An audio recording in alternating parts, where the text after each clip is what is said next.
आज अष्टमी है, इसके बावजूद आप समय निकालकर यहाँ आए हैं। मुझे कोई लंबी चौड़ी बात नहीं कहनी है।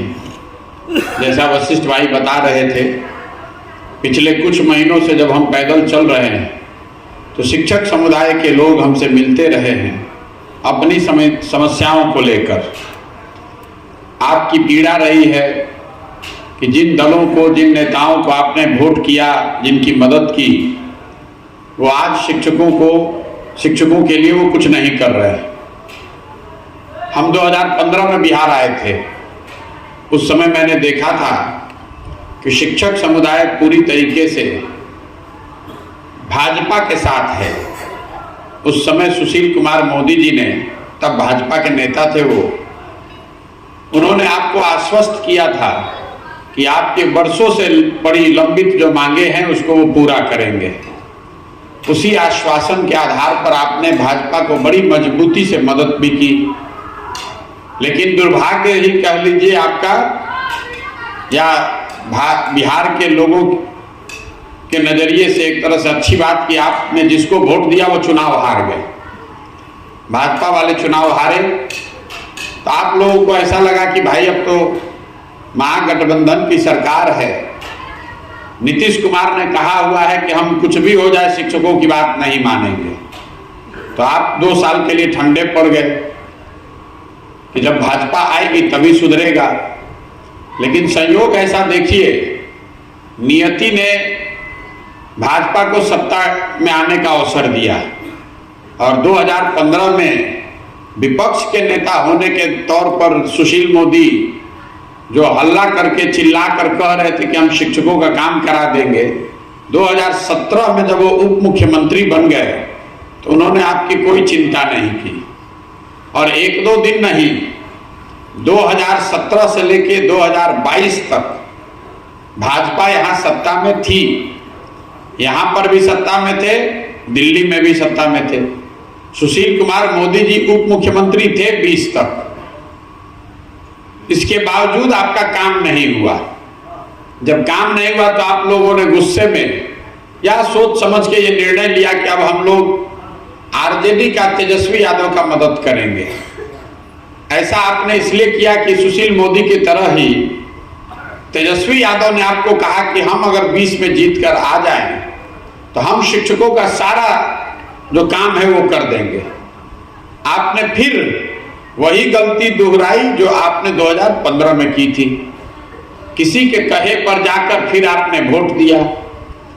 और शिक्षक समुदाय की ताकत किसी को हराने जिताने की नहीं है, ये इस बात से फिर दिखा 2020 में, क्योंकि जब इस बार आप आरजेडी को वोट दिए तो आरजेडी चुनाव हार गया।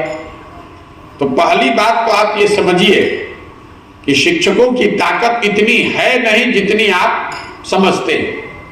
और वो ताकत इसलिए नहीं है कि आप गणना में गलती कर रहे हैं कि शिक्षक 4 लाख नहीं है, कि उनके पास 20 लाख वोट नहीं है, कि उनके पास समाज को प्रभावित करने लायक संख्या नहीं है। आप प्रभावी इसलिए नहीं है क्योंकि आप एक हैं नहीं, आप टुकड़ों में बटे हुए हैं। 2015 और 2020 मैं सिर्फ आपको इस नजरिए से आपको याद दिला रहा हूं कि आपने दोनों बार ये दंभ भरा, ये आपको लगा कि हम जिसके साथ खड़ा होंगे उसी को हम हरा जिता सकते हैं। आप दोनों ही बार हारे। लेकिन फिर संयोग देखिए, अब तेजस्वी यादव मुख्यमंत्री बन गए हैं तो दोनों काम के लिए आप लोग नीतीश कुमार जी पर बहुत गुस्साते हैं। नीतीश कुमार जी ने वेतनमान दिया हो चाहे नहीं, उन्होंने 2 बार पलट के भाजपा और आरजेडी का शिक्षकों के प्रति जो सोच है उसको बिल्कुल दिखा दिया है। इस बार नीतीश कुमार फिर पलटे तो तेजस्वी यादव मुख्यमंत्री हैं और उप मुख्यमंत्री हैं, और आप लोगों को लगा कि अब तो मिल ही जाएगा, फिर भी कुछ नहीं हुआ। आप में से कुछ उत्साही शिक्षक आंदोलन कर नजरिए से डाक बंगला चौराहा पर भी पहुंच गए, वहां पर भी लाठी डंडा खाकर वापस आए। आपका कुछ नहीं होने वाला है। तो हमसे जो शिक्षक मिलते रहे हैं, तो मेरा अनुरोध इतना ही है कि आप फिर हमारे पास ठगे जाने के लिए मत आइए, एक बार आप खुद गए भाजपा के पास, भाजपा ने ठगा, फिर आप गए तेजस्वी के पास, तेजस्वी ने आपको ठगा। अब अगर आप प्रशांत किशोर के पास आइएगा तो हम भी आपको ठगेंगे, क्योंकि आप स्वयं को ठगने के लिए पहले तैयार हैं। जब तक आप अपने प्रति ईमानदार नहीं हैं तो कोई दूसरा आदमी आपके प्रति ईमानदार कैसे होगा। शिक्षकों की हालत देख लीजिए, आप पानी पी पी के गाली दे रहे हैं महागठबंधन को कि महागठबंधन ने हमारी हालत खराब कर दी। और अभी जब आपके चुनाव आया, शिक्षकों को अपने नेताओं को चुनने की बात आई, तो आप उसी महागठबंधन का झंडा लेकर घूम रहे हैं और हमसे अपेक्षा रखते हैं या किसी दूसरे सामाजिक राजनीतिक व्यक्ति से अपेक्षा रखते हैं कि आपकी लड़ाई वो लड़े। ये कैसे संभव है? तो संभव ही नहीं है।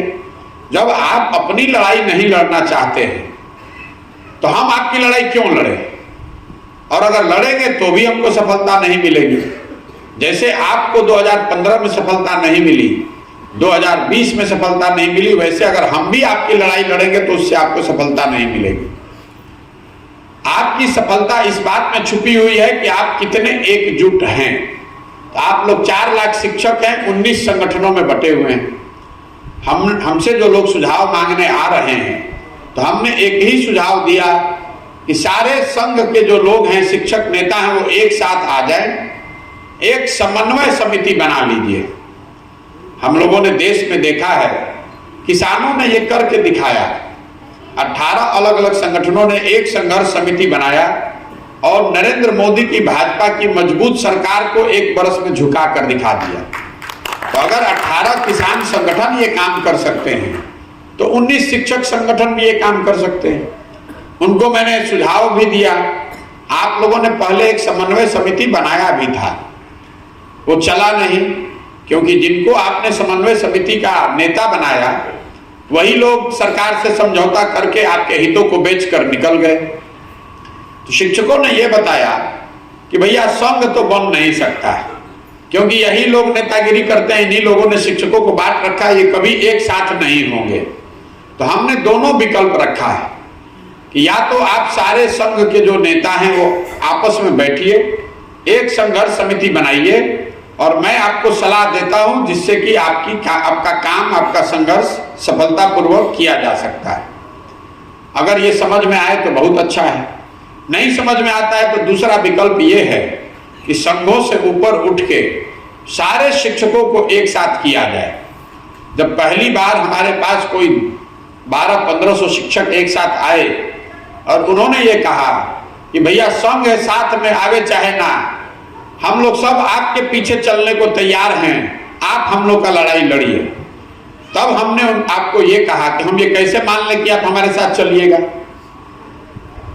जब आप अपने साथ नहीं चल रहे तो हमारे साथ कैसे चलिएगा? तो हमने उसी समय ये कहा कि आप इसका प्रमाण हमको दिखा दीजिए कि आप दल से, विचारधारा से, जाति से ऊपर उठ के अपने लिए एक साथ आने के लिए तैयार हैं। और इसका सबसे बड़ा प्रमाण ये होगा कि जब अभी चुनाव है जो सिर्फ शिक्षकों का चुनाव है और आप शिक्षक हित की, शिक्षक एकता की बात कर रहे हैं, तो आप लोग सब लोग मिलके कोई एक उम्मीदवार के पक्ष में वोट देकर जिताकर ले आइए।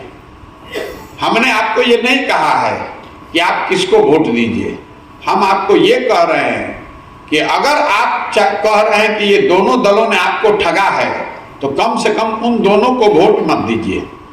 अगर उन दोनों को आप वोट देते हैं तो भैया आप हमारे पास क्यों आ रहे हैं? अगर महागठबंधन को आप प्रचार कर रहे हैं, महागठबंधन को वोट दे रहे हैं, तो फिर महागठबंधन से ही बात कीजिए, हमारा टाइम क्यों बर्बाद कर रहे हैं?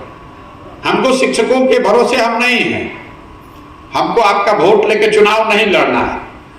लेकिन मैं ये नहीं चाहता हूं कि मैं ऐसे आंदोलन का नेतृत्व करूं या उसमें अपना नाम जोड़ूं जिसमें सफलता मिलना बिल्कुल संभव नहीं है।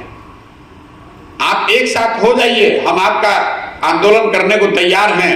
ये भी मैंने कहा कि लोकसभा से पहले आपको जिता कर दिखा देंगे, आंदोलन नहीं करेंगे, जिता कर दिखा देंगे। किसी भी आंदोलन की सफलता में समय का बहुत महत्व है। लोकसभा चुनाव इतनी बड़ी आपके सामने अपॉर्चुनिटी है। विधानसभा से पहले अगर आप आंदोलन कीजिएगा तो जो भी सत्ता में रहेगा वो आपको आश्वासन दे सकता है कि आज नहीं, लेकिन हम चुनाव जीत कर आएंगे तो आपका ये काम 50% वेतन बढ़ा देंगे। उसको मालूम है कि अगर वो नहीं जीता तो उसकी वो चिंता नहीं है कि आपको 50% मिले या ना मिले, और अगर वो जीत कर आ गया, जीतने के बाद फिर आपका नहीं करेगा तो आप कीजिएगा क्या। लेकिन लोकसभा में ये स्थिति नहीं है। लोकसभा में अगर कोई आपसे दल वादा करता है, कोई नेता कहता है कि भाई आपका ये काम कर दिया जाएगा, और लोकसभा में आपने उसकी मदद की, अगर उसके बाद वो धोखा करेगा तो आपके पास 1.5 वर्ष का अवसर है, और विधानसभा में ये अवसर होगा आपको उसको सबक सिखाने का। इसीलिए मैंने ये सोच समझ के बताया कि आपको अपनी एकजुटता वोट में दिखानी है और लोकसभा से पहले दिखानी है। ये 2 काम आप करके दे दीजिए। आपका काम करा कर देने की जिम्मेवारी हमारी है। हम आपसे वोट नहीं मांग रहे हैं, आपसे चंदा नहीं मांग रहे हैं, आपसे हमने ये भी नहीं कहा कि आप हमारा समर्थन कीजिए। हम ये कह रहे हैं कि आप अपने समर्थन में खड़े होकर हमको दिखा दीजिए। जब आप अपने लिए नहीं खड़े हैं तो आप हमारे लिए कैसे खड़ा होइएगा। आप अपने लिए खड़ा होइए, ये काम करके दिखा दीजिए, हमारे पास चले आइए कि भैया आपने कहा था कि महागठबंधन और भाजपा का कोई नहीं जीतना चाहिए, हम लोग सब मिलकर एक निर्दल को जिता कर लाए हैं, अब आप हमारा आंदोलन खड़ा कीजिए। जिस दिन आप वो करके ला दीजिएगा तो हम आपके साथ खड़े हैं। अगर आप वो करके नहीं लाते हैं और यहाँ महागठबंधन जीत कर आता है या भाजपा का कैंडिडेट जीत कर आता है, तो अगर आप मेरे पास आइएगा तो हम आपको कहेंगे भैया जिसको आपने जिताया है उसके साथ लगिए। सीधी सी बात है। हमको आपके वोट की चिंता नहीं है, आपको ये भी बता रहे, आप हमको वोट दीजिएगा, हमको जिताने में मदद कीजिएगा, उसकी हमको चिंता नहीं है। मैंने आपको पहले ही बताया कि शिक्षकों के पास इतना वोट है ही नहीं, वो समझ है ही नहीं कि आप किसी को हरा जिता सकते हैं। अभी सिर्फ शिक्षकों का ही वोट है भाई। 10,000 में 10,000 शिक्षक ही है। विधानसभा लोकसभा में तो बहुत समाज का बड़ा वर्ग है। 2 लाख 3 लाख के वोटर विधानसभा में आप कितना शिक्षक होगा, 10,000 15,000। लेकिन यहां तो 100 में 100% आप ही हैं, और फिर भी अगर आप एक साथ निर्णय नहीं ले पा रहे हैं, चुनाव के परिणाम को इफेक्ट नहीं कर पा रहे हैं, तो आप विधानसभा में क्या मदद कीजिएगा, लोकसभा में क्या कीजिएगा, कुछ नहीं कर सकते हैं। यही प्रस्ताव हमने आपके सामने रखा है। आपको अगर ठीक लगता है तो आप इन दोनों दलों का बहिष्कार कीजिए, इन दोनों दलों को वोट मत दीजिए। उसके बाद हम कंधे में कंधा लगाने को तैयार हैं। बहुत आदमी यो कहते कि भाई इन दोनों दलों का विरोध करने के लिए इसलिए कह रहे हैं कि इनको अपना कोई फायदा है, तो हमको क्या फायदा, हमको कोई वोट दीजिएगा। कोई कह रहा है कि जन सुराज से समर्थित कैंडिडेट खड़ा, तो जन सुराज में हम रोज कहते हैं कि जन सुराज की सोच ये है कि जितने लोग इलेक्टेड जनप्रतिनिधि हैं, चुने हुए प्रतिनिधि हैं, चाहे वो वार्ड सदस्य हो, सरपंच हो, मुखिया हो, जिला पार्षद हो, हम लोग की नजर में जो भी खड़ा होगा हम उसकी मदद करेंगे, क्योंकि वो चुनाव तो दल पर होता ही नहीं है। तो अगर कोई जन सुराज का आदमी खड़ा है, सोचता है कि हम ठीक है तो लड़े, लेकिन हम आपको ये नहीं कह रहे हैं कि उसी को वोट दीजिए। हम आपको ये कह रहे हैं किसको नहीं देना है। शिक्षक एकता जिंदाबाद नारा लगाने से नहीं होगा। शिक्षक एकता है, इसको करके दिखाइए। जिस समाज में लोग अपने लिए नहीं खड़े हो सकते हैं, उस समाज के उन लोगों के नेतृत्व का या उनसे जुड़ने का मेरा सवाल ही नहीं पैदा होता है। आपको अच्छा लगे तो बहुत बढ़िया, और नहीं अच्छा लगे तो जिसके साथ जुड़े हैं उसके साथ जुड़े रहिए। नागरिक होने के नाते, बिहार के होने के नाते हम आपसे संपर्क करेंगे, लेकिन शिक्षक होने के नाते आपके आंदोलन की जिम्मेवारी हमारी नहीं है। आप जिसके साथ खड़े हैं, जिनको वोट दे रहे हैं, जिन लोगों ने आपको ठगा है फिर भी आप उनको वोट दे रहे हैं, उन्हीं के साथ जुड़कर आपको अपनी मांग रखनी चाहिए। हमारे साथ रखिएगा तो बात नहीं बनेगी। ये जरूर है कि अगर आप इन दोनों दलों को वोट नहीं देते हैं तो हमारी जवाबदेही आपके प्रति है, आपके मांगों के प्रति है। मैं वो उस पर पूरी तरीके से प्रतिबद्ध हूं और अगर इस चुनाव में लोग नहीं भी आए साथ में, तो भी हम शिक्षा का मुद्दा छोड़ने वाले नहीं हैं। फिर शिक्षकों को नए सिरे से इकट्ठा कैसे किया जा सकता है, सारे संघों से ऊपर उठा के उसकी व्यवस्था करेंगे। लेकिन अभी की जो व्यवस्था है, इसमें शिक्षकगण अगर अपने संघ के आधार पर वोट दे रहे हैं, अगर आप अपने जाति के आधार पर वोट दे रहे हैं या दलगत विचारधारा के आधार पर वोट दे रहे हैं, तो कृपा करके अपना और हमारा समय बर्बाद मत कीजिए। हमारी आप में कोई दिलचस्पी रुचि नहीं है, हम आपका काम करा देंगे। तो शिक्षक अगर इस व्यवस्था से ये बात नहीं बनती है, तो हमको ये समझ में आ जाएगा कि नहीं, शिक्षकों को ऐसे एकत्रित नहीं किया जा सकता है। तो जिस तरीके से उनको एकत्रित किया जा सकता है वो बाद में प्रयास करेंगे। अभी यही स्थिति है, 2 दिन का समय है। आप संकल्प लीजिए कि आप इन दोनों दलों के लोगों को वोट नहीं करेंगे, तभी आगे की कोई बात हो सकती है। इस पूरे संदर्भ में सचका बाबू जो यहाँ के एमएलसी हैं, इन्होंने एक अग्रणी भूमिका अदा की है। इन्होंने तय किया है कि नहीं, ये बात ठीक है, ये बात लेकर हम लोग शिक्षकों तक जाएंगे। ये शिक्षक नेताओं से भी राज्य के स्तर पर बात कर रहे हैं कि सबको एक साथ लाया जाए, वो प्रयास जारी रहेगा।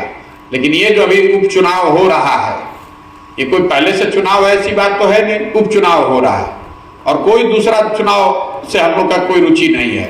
लेकिन जो शिक्षक आकर रोज अपना आप समय जाया कर रहे हैं, मेरा भी टाइम बर्बाद कर रहे हैं, अब समय है आपको उस पर एक्ट करने का।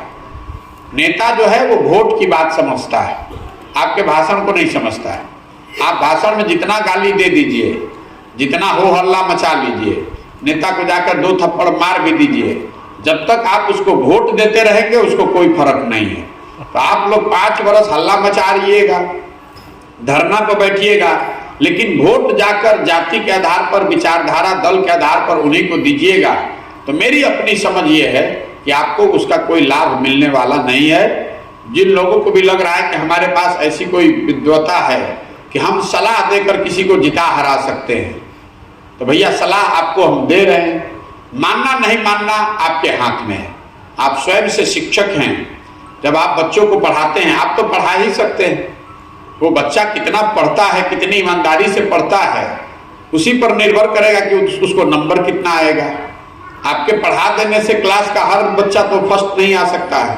हमारा काम है आपको ये बताना कि इस तरीके से आप अपने जीवन की स्थिति को सुधार सकते हैं। बहुत लोग हमारा के कहते ही जा इनकर बाबूजी बड़ा एहसान कैले रहो, तो हम कहते हैं आपको रोज कि भैया बाबूजी तो जाते जाते अपने बच्चे का भविष्य का चिंता करके गए, आप अपने बच्चे का भविष्य जीते जी भी चिंता नहीं कर रहे हैं। तो आप अपनी दुर्दशा, आपके बच्चों की नहीं होगी तो किसके बच्चे की दुर्दशा होगी, जब आपको अपने बच्चे की चिंता ही नहीं है।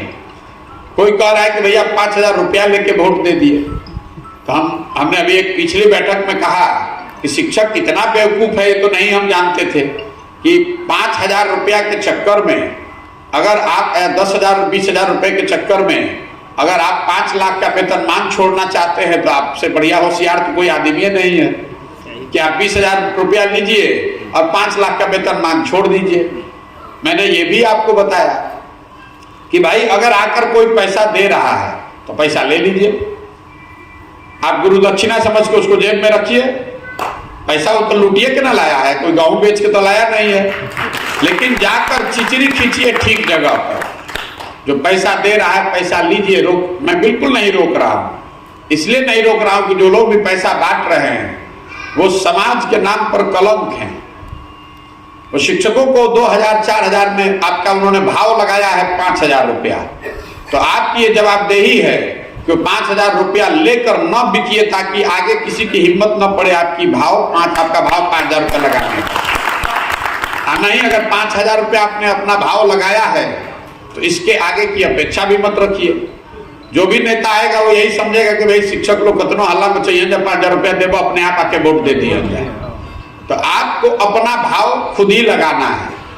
मेरा सुझाव ये है कि आप जो पैसा जाति, दल, विचारधारा, उनके बाबूजी ने किसके क्या किया, इन बातों से ऊपर उठकर, इन बातों से प्रभावित हुए बगैर अपने और अपने बच्चों के लिए खड़े होइए। अपना भविष्य अगर सुधारना चाहते हैं तो अपनी एकता का अभी जो मुजाहरा है वो उसको पेश कीजिए। इन दोनों दलों को आप हराएंगे तो आपको पता नहीं चल रहा है कि इसका कितना बड़ा असर होगा।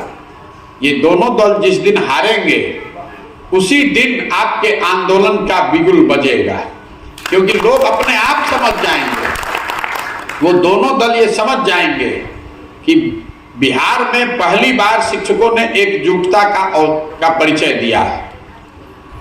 आपको करना तो ये चाहिए था कि महागठबंधन के प्रत्याशी विद्यालयों में घुस नहीं पाए, क्योंकि जब महागठबंधन के लोग नीतीश कुमार मंच से खड़े होकर आपको गाली दे रहे हैं, कह रहे हैं कि हम आपका काम नहीं करेंगे, और उन्हीं के दल का प्रत्याशी आकर आपके विद्यालय में बैठकर आपका वोट मांग रहा है, आप उसके साथ चाय पी रहे हैं, उसका झंडा लेकर घूम रहे हैं, तो आप अपने आप को खुद के प्रति ईमानदार, अपने बच्चों के प्रति ईमानदार कैसे बता रहे हैं? और ये क्यों अपेक्षा रखते हैं कि प्रशांत किशोर या कोई भी आदमी आपकी मदद करेगा? ये नहीं हो सकता है। तो यही मैं अपनी बात यहीं पर खत्म करूंगा। अगर आपके कोई सवाल जवाब हैं तो आप कर सकते हैं। मेरी शर्त इतनी है कि इन दोनों दलों को वोट नहीं पड़ना चाहिए। बाकी आपको जिसको जिताकर, जिस दिन आप एक निर्दल को जिताकर हमारे पास ले आइएगा, उसके बाद आपके लड़ाई की जिम्मेवारी आपकी नहीं है, वो हमारी है। संसाधन, व्यवस्था, रणनीति, गर्दन सब हम अपना लगाएंगे। आप पहले इन दोनों को हरा कर दिखाइए। और इस बार शिक्षकों के पास कोई एक्सक्यूज नहीं है कि भैया हम लोग तो कोशिश किए लेकिन हार गया। अकेले अगर सारण के शिक्षक तैयार हो जाए तो जीतने वाले प्रत्याशी को 3500 वोट मिलेगा। अकेले 3-3.5 हजार वोट तो खाली सारण के शिक्षकों का है। अगर आप लोग अभी से भी 2 दिन में भी एक आदमी 10-10 शिक्षकों की भी जिम्मेवारी ले लेगा तो आप तो पूरे क्षेत्र का परिणाम आप ही बदल देंगे। और ऐसा नहीं कि दूसरे लोग तैयार नहीं है, हर जिले में शिक्षकों ने संकल्प लिया है, कुछ हद तक एक साथ आने का प्रयास किया है कि नहीं भैया हम लोग निर्दल प्रत्याशी को ही मदद करेंगे। ये अलग बात है कि अलग अलग दलों, अलग अलग शिक्षकों ने अलग अलग निर्दलीय उम्मीदवारों को चुना है, वो आपकी स्वतंत्रता है, वो आपके और सच्चिदानंद राय जी के बीच का मामला है। हमारा मामला यह है कि आप किसी भी निर्दल को जिताकर हमारे पास आ जाइए। एमएलसी के ताकत से आपका आंदोलन नहीं होगा, आपकी ताकत से होगा, हम उसमें सहयोग करेंगे। एमएलसी कोई जीत जाए, इन दोनों दल का नहीं जीतना चाहिए। लेकिन अगर इन दोनों दलों को आपने वोट दिया तो मैं आपसे हाथ जोड़कर आग्रह कर रहा हूं, अपनी समस्या लेकर हमारे पास मत आइए, क्योंकि उसका कोई मतलब नहीं है, मैं करूंगा नहीं। अगर इन दोनों दलों को आपने जिसने वोट दिया है उस शिक्षक से हमारा कोई रास्ता नहीं है, क्योंकि वो शिक्षक न सिर्फ अपने पेट में छुरा मार रहा है, अपने साथी शिक्षकों के भी पेट पर लात मार रहा है। और यही तो बिहार के दुर्दशा का कारण है। बिहार के आप नागरिक भी हैं।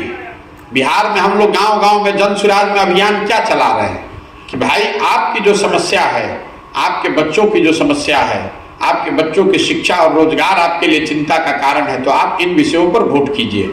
आप बात करते हैं शिक्षा की, बात करते हैं रोजगार की, अजैया वोट हुई वो दिन मोदी जी के सीना 56 इंच के देख के वोट दे दे, उस दिन भारत पाकिस्तान पुलवामा पर वोट दीजिएगा, उस दिन जाति पर वोट दीजिएगा, तो आपके बच्चों को कभी शिक्षा और रोजगार नहीं मिलेगी। यही पूरा अभियान बिहार भर में कर रहे हैं, तो वही बात आप पर भी लागू कर रहे हैं। शिक्षकों से कुछ अलग से नहीं मांग रहे हैं, आपसे यही मांग रहे हैं कि आपने जो अभी तक बताया कि आपके साथ जिन लोगों ने धोखा किया उनके साथ आप खड़े मत होइए। अगर खड़े होइएगा तो हम आपसे माफी चाहते हैं, हमारे साथ खड़े होने की जरूरत नहीं है। अब मैं अपनी बात खत्म करूंगा। सजदा जी को अगर जो कुछ कहना है कहें, और आप में से जो लोग चाहते हैं वो लोग सवाल जवाब जो करना चाहते हैं वो आप कर सकते हैं। बहुत बहुत धन्यवाद।